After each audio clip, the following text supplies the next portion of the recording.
Hi, everyone. Thanks for joining us. We're going to get started now. My name is Sarah Lynn Dasick. I am the Product Marketing Manager for Cisco Meraki Smart Cameras, and we're doing a special customer webinar with Ashland University today.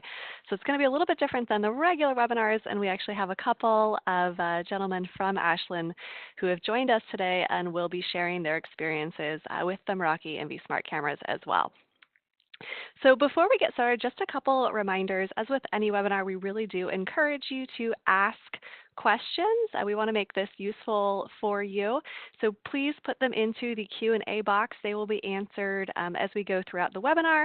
And also, if we have time at the end, we'll try to answer some of them online as well. So put them in the Q&A box, not the chat box, and we'll get them taken care of. So we've got a full agenda. Today, we're going to be talking a little bit about Cisco Meraki and then moving right into the education security landscape, talking about how Meraki MV or why Meraki MV is a great fit for education. And then we'll get to Ashland University, talking about what they're doing with security cameras and what their experience has been. Then we will end with a live demo of the Meraki MV cameras and go into kind of some next steps, some options for testing out gear, and again, answering those questions if we have some time on air as well. So a little bit about Meraki if you're not familiar with us. Before we go into the meat of the presentation, we are all about simplifying IT with cloud management.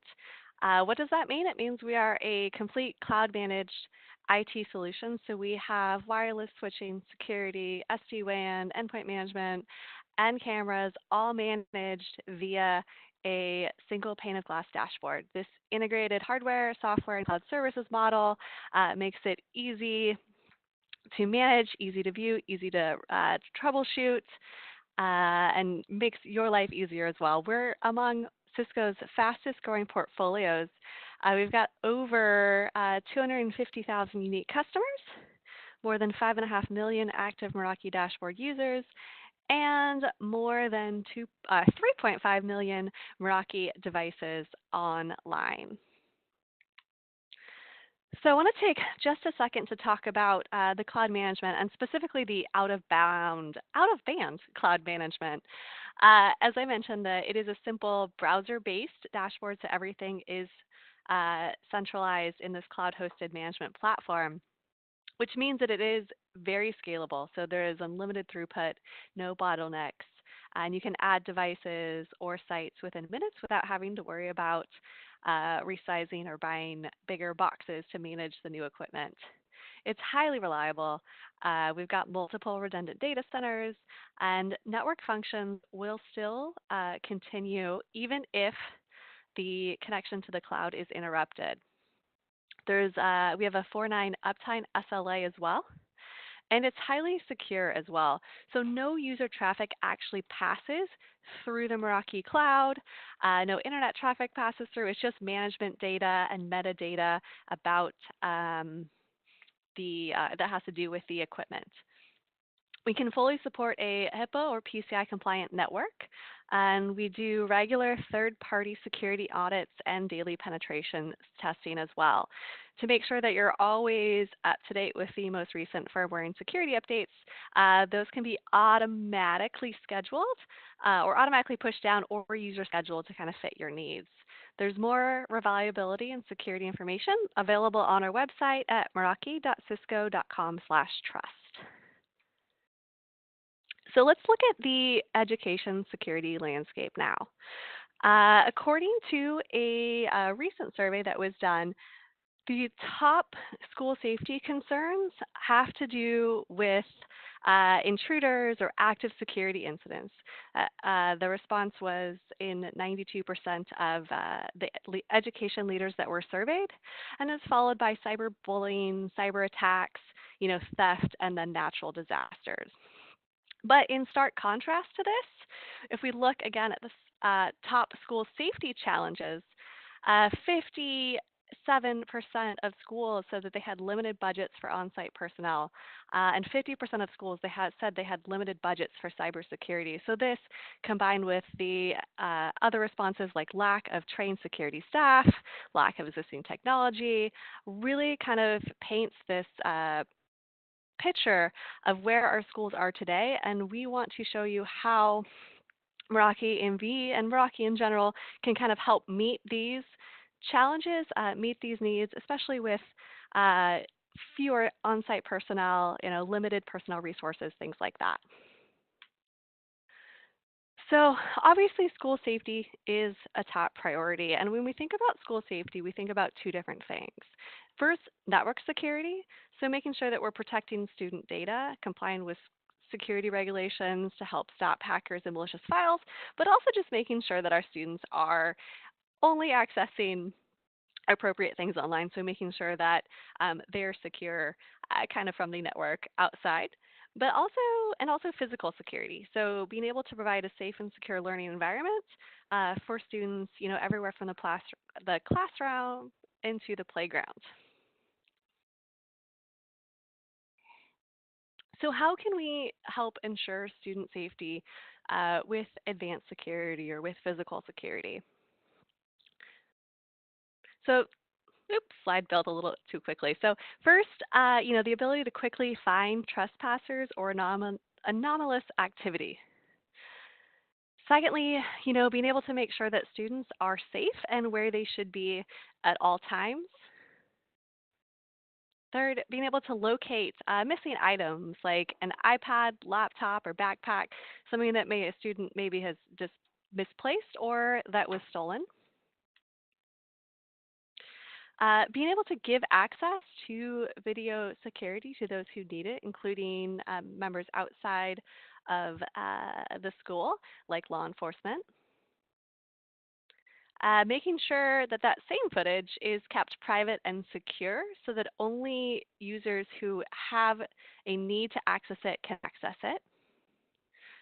And then finally, proactively mitigating risks and incidents. So why Meraki MV for education? I think it would be hard pressed to argue that there isn't a need for some sort of video surveillance in schools, but traditional security camera deployments are complex.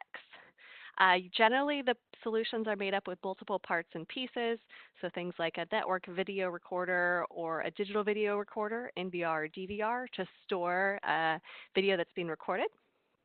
Servers and on-premise hardware, like VMSs, things like that to manage the cameras and video. And usually it's multiple software packages, manual configuration, and complexity. The image on here is a little cartoonish, but you're probably familiar with physical security architecture and understanding that, hey, there are multiple cameras connected to a storage device, and those storage devices are usually going back to some VMS somewhere as well, and they aren't very easily scalable. So there's a set number of cameras that will work with each storage device, and so having to add another camera can mean having to upgrade or purchase a bigger box. And that manual configuration is complicated as well. So sometimes if there is an update to one part of the system, another part of the system may stop working. One of the schools that we've talked to said that they dreaded whenever there was a security fix or update for one part, maybe for cameras, because that meant that it usually stopped working with something else, and they're having to constantly chase down and figure out what it was and how to make everything work again. So the MV product philosophy is really about solving problems, not building features. So when we looked at physical security as a potential product line, we didn't really just want to take what was out there and manage it in the cloud. We really thought to build a solution from the ground up that would meet the needs and the challenges that schools like yourselves were currently facing. And so we wanted to take our expertise in cloud, distributed computational systems, and user experience design to video surveillance. And that's what we did with the MV camera system. So We can say goodbye to complexity. So no additional on-premise hardware like a network video recorder. There's going to be no standalone software packages, drivers, plugins, and IP configuration, and no outdated sharing options like DVDs, thumb drives, or VHS. Another customer that we talked to had a relatively new system, but they said it was so complicated to figure out how to get video off of the system to share it that they ended up recording it with their smartphone, looking at the screen that was playing it back and sending that as evidence to the police because it was too complicated, too clunky, and too hard to figure out elsewise. And this sort of thing just does not make sense. So a smart camera deployment is very simple. So if you compare kind of what you're looking on the screen here with the slide a couple slides back, then you can very quickly see how much simpler it is. And yes, we cheated a little bit here. There's only one camera as opposed to like the 10 on the other system. But the point of this is that there is no need for additional hardware, additional software, things like that for a system. So whether you have one or 100 or 1,000 cameras, really all you need is a camera and a connection to the internet. And it scales seamlessly from there. So the architecture, what that looks like, you can see here, the video is actually stored on the camera itself. So that eliminates the need for separate storage like a NVR or a DVR. If you want to view video, it's done through the Meraki cloud-based dashboard. There's a couple different ways that we stream video. We can access it locally from the camera if you are on the same network as the camera. If you want to view video remotely, your process will be the same, but at that point it will be streamed through the Meraki cloud over the internet to that viewing device. Now, because we store video on the camera itself, it's a very bandwidth conscious solution. So unless you're watching video, there's less than 50 kilobits upstream bandwidth per camera. And this differs a lot from traditional camera systems where they're always having to stream video back to some sort of centralized recording system. Now, when we look at the video, we do processing for motion and advanced analytics, and that's done on the camera itself. And we index motion, send metadata about that motion to the cloud to make it very easy for you to find what you're looking for quickly, and we'll show you that in the demo later on. So I talked a little bit about the analytics on the camera that we're processing and analyzing video on the camera. And so we actually call our camera systems smart cameras rather than just security cameras because they do more than traditional camera systems without you having to purchase additional servers or software or manage complicated configurations. So our cameras have the ability to learn and provide more insights over time to help you better understand your students or staff customer behavior patterns, and also have the ability to provide context or trigger actions into other systems. And we'll talk about an example of that in just a second. So really, when we talk about NV cameras, we talk about physical security meeting school intelligence. And there's a few different examples I want to point out, and again, we'll show this in the demo later. But the first thing is motion search. The majority of video isn't actually watched. You go back to video when you need to figure out what happened. So motion search gives you the ability to isolate key motion events, put in kind of a general date and time that you're looking for something happening in, and the cameras will return results for video that contain motion to help you figure out what you're looking for faster. And then we make it easy to export video segments when needed. Motion Heatmap gives you the ability to see relative motion in an area over time. So this is can be done in an hour-by-hour or day-over-day view, and is generated entirely from metadata. It's done on the camera, so you can understand, again, how your space is being used. And then our cameras also have the ability to do object detection. So they can detect and classify objects, and this This can be seen as people counting in the dashboard as well. So we can show you, again, what that looks like. And all of these things are done without you having to configure anything else, buy anything else, or do anything else. So I do want to take just a second to talk about Meraki Sense. And I hinted about this a little bit as far as the cameras having the ability to trigger action in other systems, and also the cameras having the ability to detect objects and other things. And this is really the idea of camera as a sensor. Cameras are recording a lot of information, and that video has a lot of data that can be used to provide additional value to your organization.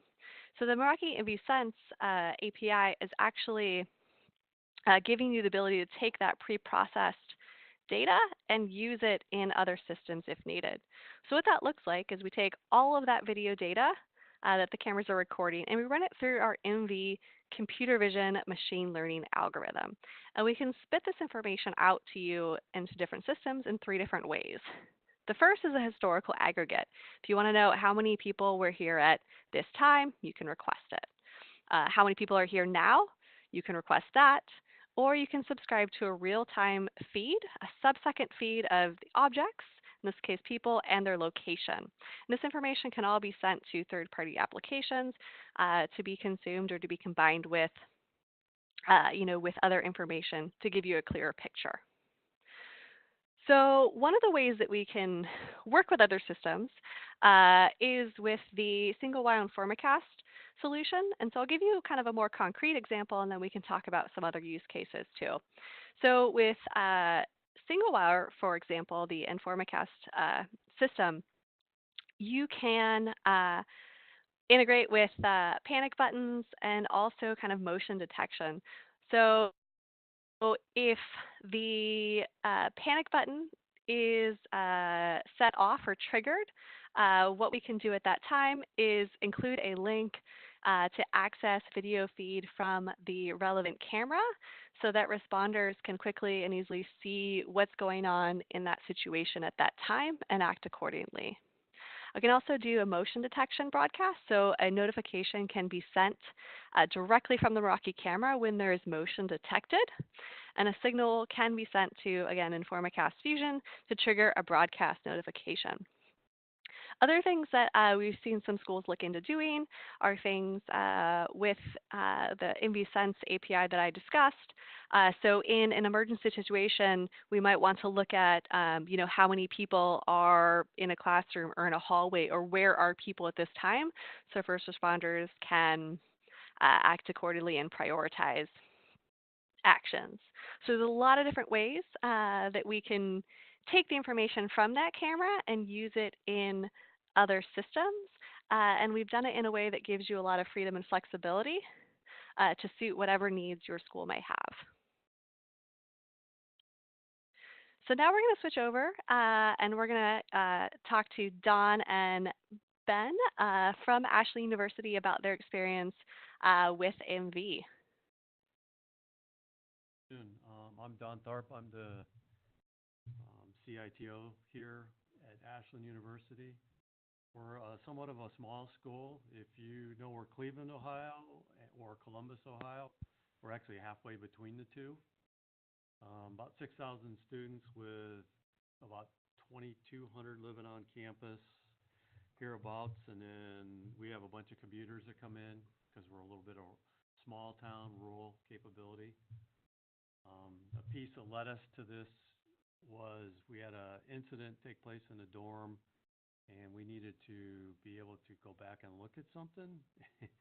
And it was the old traditional camera at that time period, and we really didn't have the archive or capability. It was streaming itself into Nothing World, and we had nothing really to share at that point. And so you'll hear from Ben go over the process in there, but it was key that as we started looking that we found something that was more modern, more streamlined, because we have 5 satellite campuses, one Detroit, Michigan, Columbus, Cleveland, Mansfield, 2 in Cleveland that we need to take care of. And then we have one that's a little bit outside our close campus If you're like a big school, it's within the campus range. So next slide, please. Yeah, this is Ben Schwartz, Director of Infrastructure and Security at Ashland. And as Don mentioned, our Meraki story really began with that incident.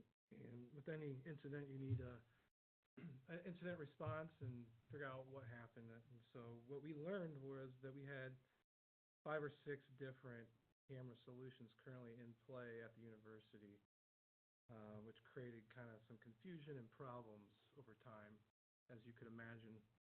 So we had issues such as version control in the software, some IP systems, some analog systems, DVRs all over the place in closets, and we also had a fair amount of storage in our data center. So we had a lot of storage, and how to access that, who's responsible for it, where to go, whether it be third party or internal, to troubleshoot or support those systems became troublesome for us.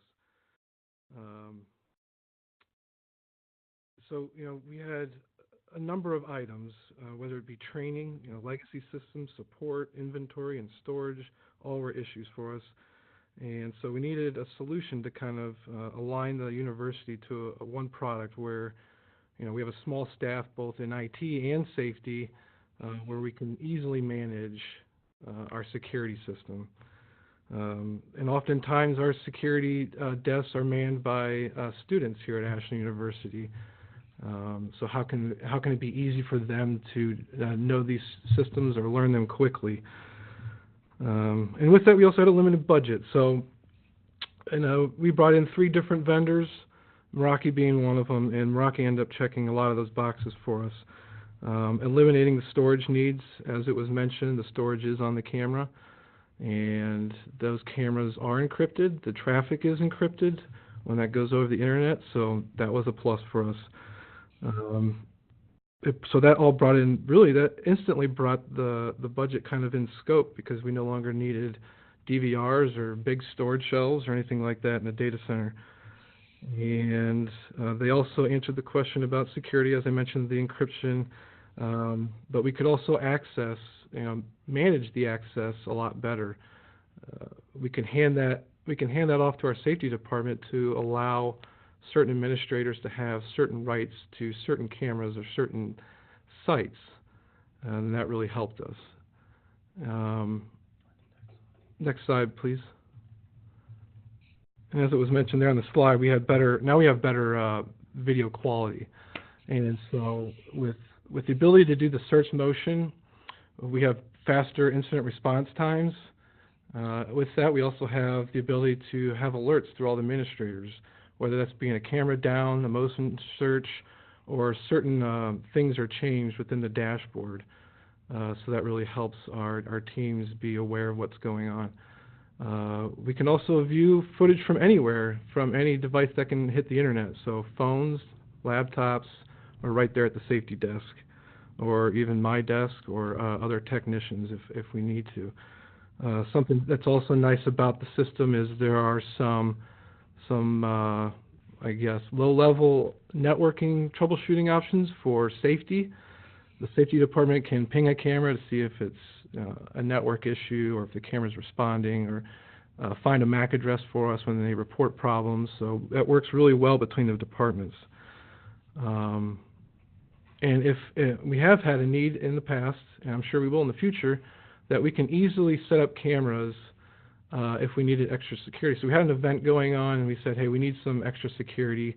What is it going to take to throw up some cameras? Well, with the Meraki system, it's all you need is a PoE switch and a network line and someone to hang the camera. And we were able to get, over maybe close to a dozen cameras set up in a day. And that really was nice for us. This product is a licensed product, so what we've really found that we've enjoyed about that is the support.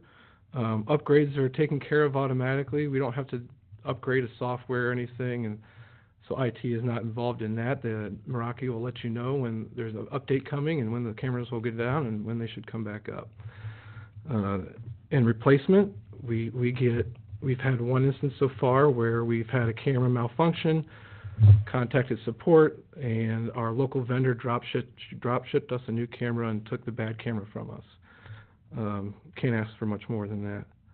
And all this is viewed through one dashboard, which I'm sure you'll see in the demo. And it's real simple. Like I mentioned, we were able to hand off the responsibility to our safety department, which is, again, a small department ran by a few guys and girls and some students. And they're able to, do what they need: quality control of the video, data retention, alerts, access management, build camera walls in different sites. Next slide, please. That might be it. Yep. So happy to answer any questions. There is one thing we can give you an incident. There are two things why these were important to us that are real world. We had a graduation that was going to take place, and we got a warning ahead of time that it was going to be disrupted. And so our IT bench team was able to get a camera into play where it was mobile to get it in where it could be viewing our areas, plus lock in a couple of the other cameras to view the area that would be under contention. We let the local cops know, both our sheriff's department and our local city cops. And if they needed access, we could give them rights to go into our storage and dashboard and work from there. This actually helped deter the incident from going down and being bad, and kept everything running smoothly the rest of the day, because we gave a warning ahead of time, and you could see they purposely put the camera where it could be seen. The other thing that we're doing is our nursing schools. It's in a rural area somewhat, and there's woods near it. The dorms are 150 yards away that the nursing students walk to. And the faculty get out of class late, 8, 9 o'clock at night. And before they go out, they can now call up a camera and look out in the parking lot to see, hey, is there anything bad going on out there? Or talk to the security guy or gal, and the security person comes back, goes, hey, I don't see any other vehicles, everything looks clear, and scans around for them, and then they can walk out the car and feel safe about it. So it stopped us from having to have somebody come walk them out, though we still have that available. But they feel a lot better that we're protecting them in this area, which is a big change for us. Awesome. Thanks, guys. And we're going to show a lot of what I talked about and what Don and Ben talked about as well in the demo now. And if you do, again, have questions, put them into the Q&A box, and we've got some people answering them. And again, at the end, we'll try to answer some on air if we have time. So a little bit about the Meraki dashboard if you're not familiar with it. It is a browser-based dashboard, so you can log in and access it virtually from anywhere on any modern device. When you log in, you will see just what you have access to from a site and equipment perspective. So you can set up different levels of access to give people just access to the cameras or access to cameras at different sites, kind of to meet whatever needs you may have. Now, I logged into our Meraki network here, and I'm looking at San Francisco right now, but Meraki has a few different offices, just as your school might have a few different sites. So you can easily switch between them by going to the network drop-down, and I can easily look into our Chicago office or one of our London offices without having to log into or go into different systems. So that gives you a lot of ease of use and the management capabilities, from one system from anywhere. So I'm looking at the equipment in our Meraki office now, and we have a variety of different pieces of equipment from the Meraki network because we are Meraki, but we're going to focus on the cameras today. And just a reminder, the cameras, just like any of the rest of the Meraki equipment, the hardware equipment especially, can be used without other Meraki equipment. So you don't need to have Meraki switches and security and wireless to have Meraki cameras, although there are some benefits to having more Meraki equipment. You get additional visibility, there's some interoperability, some additional features that are unlocked, but the cameras and everything we're going to show you today will work with just the cameras. So When I'm looking at the cameras here, I'm looking at all the cameras that I have installed in our San Francisco office, and I can quickly and easily see the status of everything from here. We can see that there are 0 cameras offline, which is good. 2 are dormant. That means they haven't been connected for a while. There's just the ones we haven't taken down. And I can come in and easily see, hey, we've got some red lines here. So there was an issue. There was like no connectivity for 22 minutes, and we can go look into that and see if, what caused that issue, and if it's something that we need to fix before it becomes a bigger problem. We also have the ability to send offline alerts. So if there is an issue and the camera goes offline for more than X amount of time, we can send a notification to someone so that can hopefully get fixed and back online before too much footage is lost. One of the common problems that we heard from customers with other camera systems is they had no way of knowing the status of the cameras or the recording systems, and sometimes they didn't realize that there was an issue with one or the other until they tried to retrieve footage, and by that point it was too late. So this kind of visibility that we're used to at Meraki is something definitely new to a lot in the physical security space. Now, if I want to look at a camera, all I have to do is click into it. If you've got multiple cameras, you can search in this list either by name or by tag. So if I click in bike, it'll pull up every camera that has bike in its name or in a tag. And then I can click into a specific camera that I want to view video for. So I'm going to look at one of the exterior entrance cameras here. And just a note on video where I'm looking at video on my computer. I'm pulling it, from the cloud. We've got a little cloud icon here, but this is being streamed over WebEx, so there is sometimes a little bit of lagginess in the video or a little bit of delay, but I can tell you that it is definitely not an issue on my side, and we do have trials, no-risk trials that we can send out for you to test out some of this gear, see it in your own environment, and see kind of what the video experience is like there. So I'm looking at a camera now, and what we're seeing here is the exterior entrance to our bike room. In San Francisco, we have a lot of students that are not students. We have a lot of workers that bike to the office, just as you might have a lot of students that bike to school or bike to campus. So we have a locked bike room where our employees can put their bikes during the day, but sometimes there still are issues. So say, for example, something happened over the weekend, and we want to know, or overnight, and we want to know, when was the last time someone came in or out of this door? If this was something over the weekend, you might have to, in another video system, like fast forward at 4 or 8x speed through, 2 days, 2.5 days of video until you found the answer. And that's a not very interesting way of spending your time, I guess you could say. And so with Meraki, we have this motion search ability. So I can click motion search, and a grid overlays on the camera here, or on the screen here. And then I just select the area where I want to look for motion in. So this door area right here, I'm like, when was the last time there was motion at this door? And really quickly, it comes down and returns some results. Now, this is for the time period right now, and I want to actually look at, last night. So last night at 8 p.m., can type that in, and it'll then pull up video where motion happened last night at 8 p.m. And it looks like, here we go. So we have some motion events that have happened. And what we're looking at here, instead of a list of video files, is actually what we call motion recap. So this is a feature that we just announced that will be pushed out to all of our second generation MV cameras next month as one of those automatic and included firmware software updates. But what it does is it summarizes the activity kind of in a single image, so you don't have to, as we've got 8 different events here, watch 8 different versions of video to try to figure out what happened. I can just look at these, click into one of them and say, okay, that's just Evan leaving. That's totally fine. He should be there. That's Ben. He's leaving. That's fine. Ben forgot something. He's coming back into the office. And I can quickly, okay, now Ben's leaving again. Wow, Ben keeps forgetting things. Kind of going back and forth.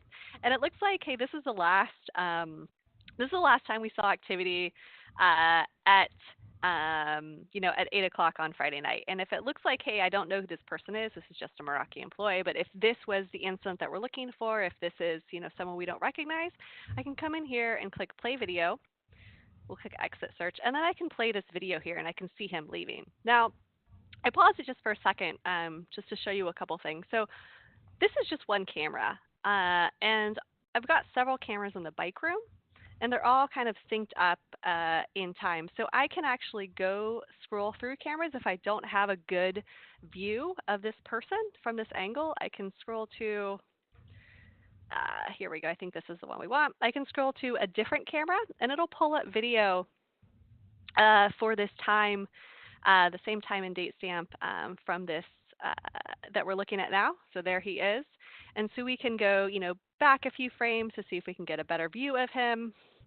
And then we can, kind of as we needed to, we could follow him, from his whole journey in the bike room to kind of figure out like what exactly did he do, what happened.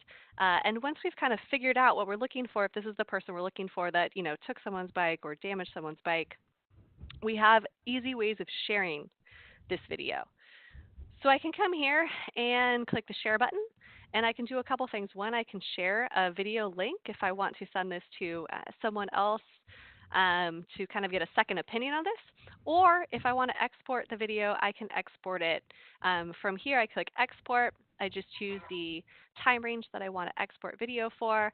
And what it'll do at that time, it'll pull it off the camera, upload it into the cloud at that point, and that's really one of the only times that video is actually uploaded to the cloud. And from there, I can download it to my computer in an MP4 file, or I can send a link maybe to law enforcement or someone else so that they can download that video as needed for evidence or something like that. One of our customers is a retail customer, but just to kind of illustrate how easy this is, it's Stumptown Coffee, and they had a incident at an ATM across from one of their stores. And the police officer that was working the evidence recovery case, who was sent to retrieve footage from one of Stumptown Coffee's cameras, said it was the easiest evidence recovery case he'd worked on because they were able to get video off, find the video really quickly, get it off very easily, share it, and it didn't require kind of any weird media types or proprietary players in order to view that video back.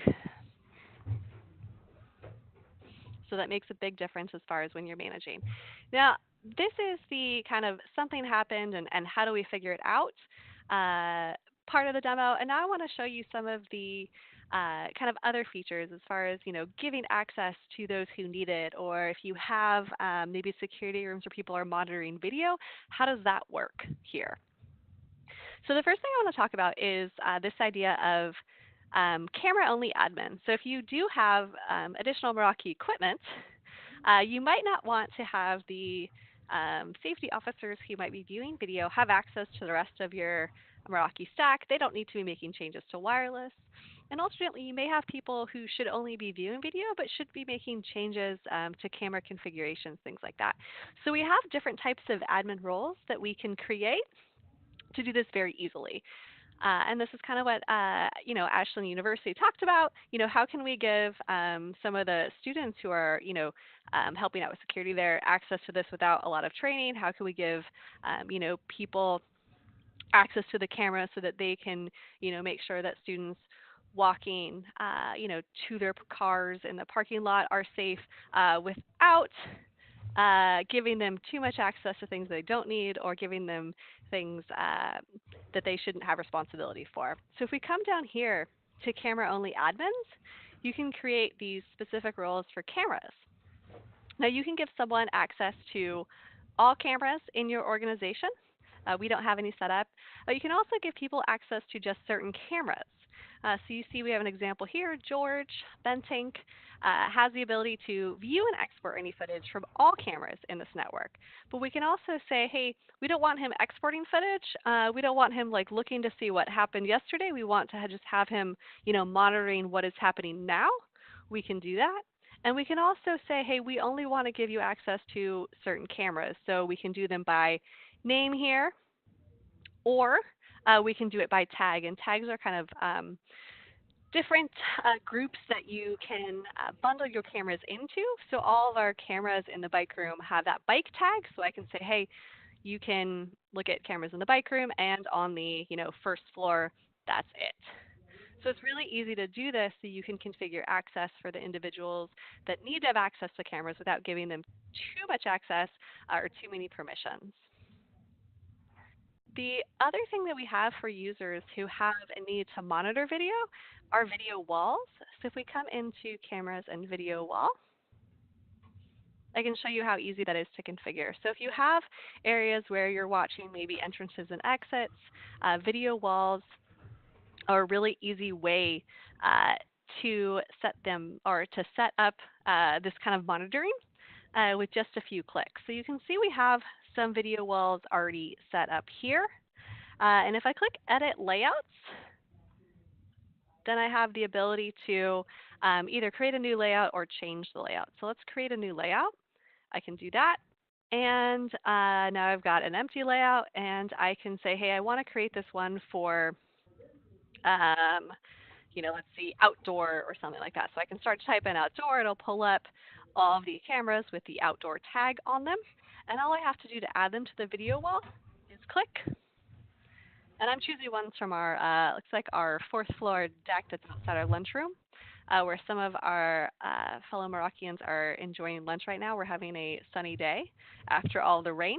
So I've clicked these, I've added them to the camera walls, and then I can actually just drag and move them around to rescale as needed. So if, these ones are the ones that I really want to focus on, I can make them bigger. I can move them around properly and then make them bigger. So I can make them bigger so that they're kind of front and center. And the other ones that may be not as important don't take up as much space, but I can still kind of see what's going on. So these are easy to set up and manage so that those employees or those users who should be accessing video or need to look at certain cameras can do this pretty simply. The last thing I want to point out on video walls is this idea of video rotation. So if you have a monitoring room where you're actually looking at a lot of video walls, I'm going to delete this layout, a lot of video walls, then what you can do is actually rotate through multiple video walls. So you can look at a lot of cameras at one time. And to do that, it's very easy, again, to set up. You can click that, choose the cameras that you want to rotate through, and the duration. Go ahead and click Save, and then Start. And then at that interval, which I think is 10 seconds here, it's a little short, the video walls will actually rotate through, so you can keep an eye on a lot of different areas at one time. Now, the other thing on here, I'm doing everything kind of in a small screen, but you can view these in full screen as well, so you can look at, get a better idea about what's going on. So we're going to stop that. And then I want to show you just a couple configuration things before we go back into finish out with the rest of the slide deck and questions.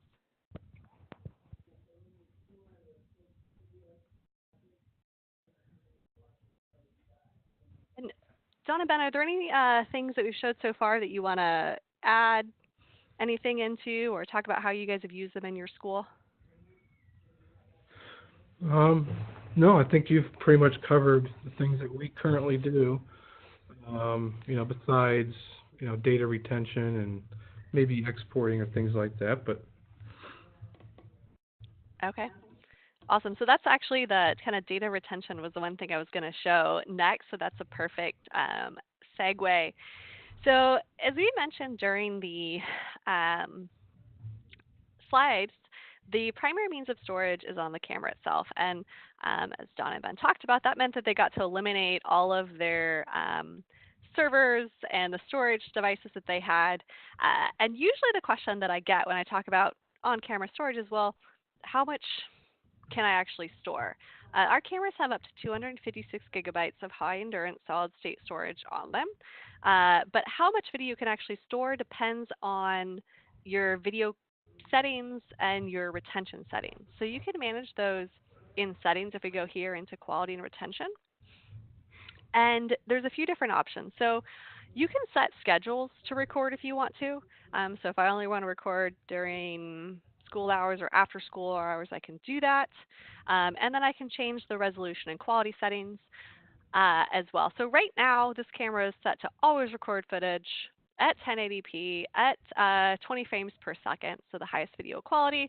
And that means it will store about 7 days of video. And this might not be enough video for a lot of you, but there's some things that we can do to maximize retention and extend retention on this camera. The first thing, or the biggest thing, is motion-based retention. So if I come in here and click motion-based retention, then all of a sudden that jumps from 7 days to 52 days, which is a pretty big leap. And what motion-based retention is that it will always record. So it's not like motion-based recording where recording's only triggered on motion, but this camera is always recording. But after 3 days, so you have a 72-hour kind of safety net. After 3 days, we'll go through and remove footage that contains no motion. So this camera would get 52 days of retention based on the average hours of motion that it's got, or that the camera has seen in the last week. So you can see for this camera, it sees an average of 3 hours of motion. This would equal 52 days. I can also do things like change the video quality. So if I want to go 15 frames per second, then it jumps to 90 plus days. And so the dashboard will give you a real-time estimate for your camera. But you can kind of see here, just based on different settings, that if you're looking at 30 days for your target, 94% of Meraki cameras can store at least 30 days of video at standard quality and 1080p with motion-based retention enabled. Now, if you do have cameras that require longer storage, or you have a need for a secondary offsite backup, we do have an optional cloud archive that's available. And what that will do is a 24/7 backup for either 90 or 180 days into the cloud. So that will give you longer storage options for the cameras that you need it, and it's optional and it's available, per camera. So just the cameras that you need that longer storage on.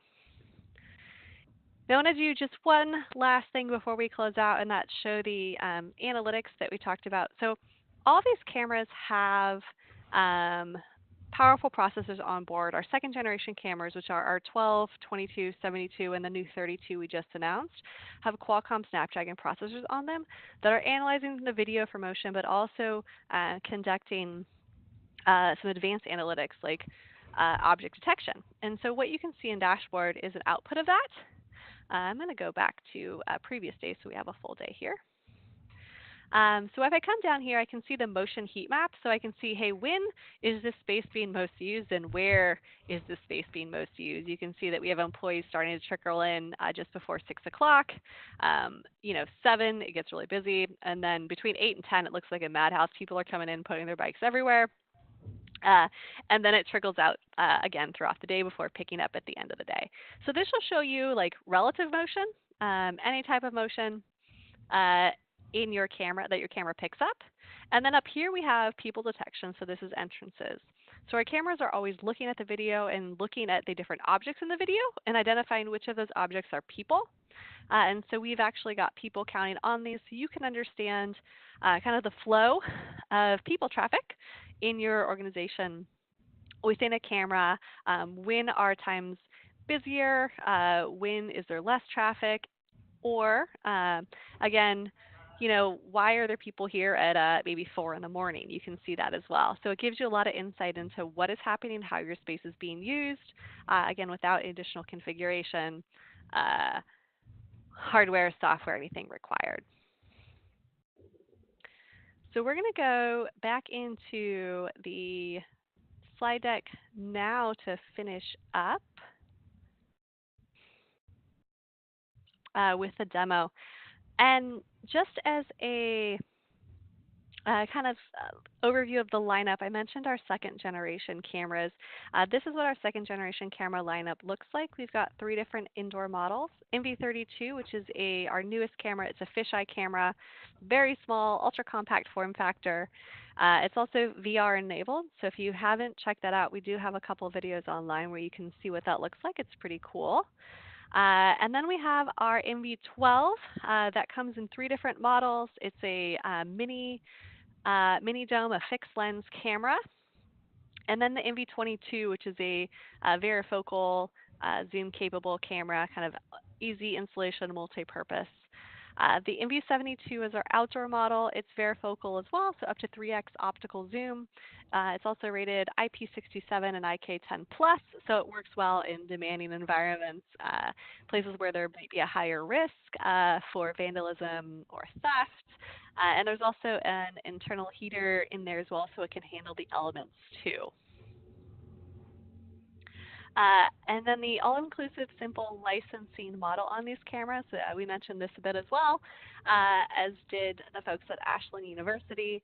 The cameras do have a one-to-one license to hardware model, so everything, all software updates, new features, bug fixes are included in that. There's no need to configure these or install them manually, so you don't have to worry about always being up to date. You just are. The license also includes 24/7 end user support, so phone, email, and dashboard. And there's a 3-year warranty on all of our models as well.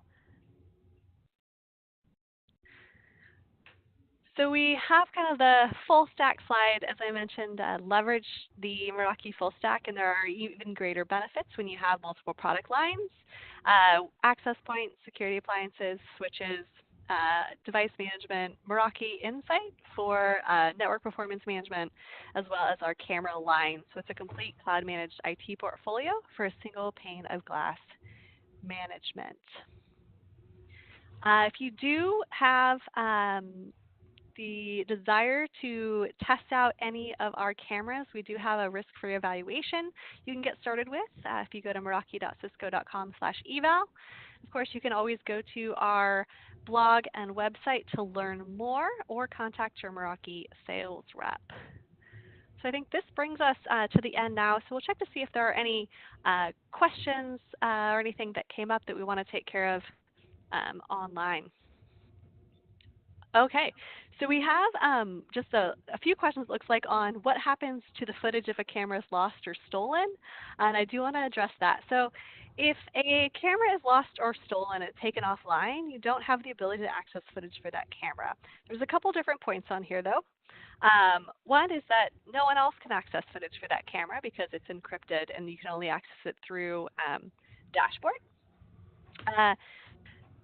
Two, for cameras where there is a higher risk of theft or vandalism, we really do recommend one of our outdoor models like the NV72 because it is IK10+ rated against impact resistance, so it would be challenging to take off the wall. Also, best practice kind of recommend putting cameras high up out of reach, but also not relying on one camera as a single point of failure. And speaking of kind of a single point of failure, so if you do lose a camera, only footage for that camera will be lost, whereas with traditional camera systems, if an NVR fails, is damaged, or vandalized, you would lose footage for all of your cameras. And then finally, the cloud archive option does give you peace of mind here because there would be a backup of footage for that camera in the cloud archive, which would still be accessible even if that camera was lost or stolen. May I add a piece to that? Yeah. So, these cameras only need access to the internet. So if a camera were to be stolen, one might assume that person might try to use that camera. And if it gains access back to the internet in some other location, you now have access to that camera footage again. That's a good point. Thanks for interjecting that. And it looks like we do have a question for either Don or Ben as well. So when you talk about moving extra cameras for events, do you just have extra cameras online? And if so, how did that work for licensing? You could see that being kind of a challenge for smaller deployments or budgets. Yeah, in our case, we do.